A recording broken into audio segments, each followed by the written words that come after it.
I'm Ryan Jackson. And I'm Lauren Jackson.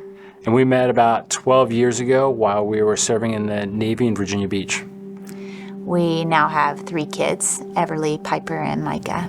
And when we first met, I was a new Christian, and I kind of felt during that time frame as I was progressing into my faith that I was being called to serve the military in a formal fashion, what was going to be in the chaplain corps. About 4 years ago, when I was pregnant with Piper, our number 2, we decided to move back to Georgia, home, Marietta, to be close to family.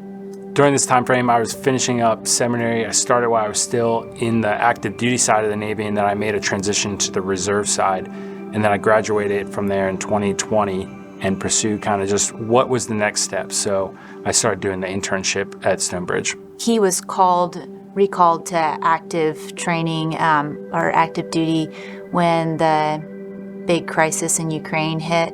And so he went back to Naples, Italy. We felt immediately part of the community there. In fact, we were living in a little villa with a pool, and we had 2 baptisms in our pool while we were there. We were hosting families over at our house, and it was like God had called us to be there for that time. In January of 2023, so this year, David, the first service of the year, he said, just pray, and you're going to have 30 seconds and just see if you receive a word from the Lord. I received hold fast. And I received hold on. It hit me like a ton of bricks one night when I was praying, and the Lord was like, hold on to me. That's what I meant. Hold on to me. And so, we started praying into that and leaning into that and saying, God, what does that look like? We participated with the church in the Daniel fast, and we were going through that process, and that's when we both heard separately that Germany was where we're supposed to go. And that was it.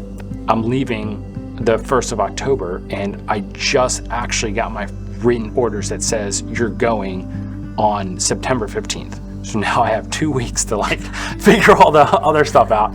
But it was those things that he just said, hold fast, hold on to me, and trust in me. And I would pray, and I would just be like, Lord, I'm not trying to put my faith in myself. Lord, I'm going to trust in you. If you want us to go, you're a good Father, and it's going to happen. And that's what we've seen. And although we didn't know what the path looked like, I think of that verse in Proverbs that talks about man might plan his path, but the Lord orders his steps. And that's what he's done for us through this journey.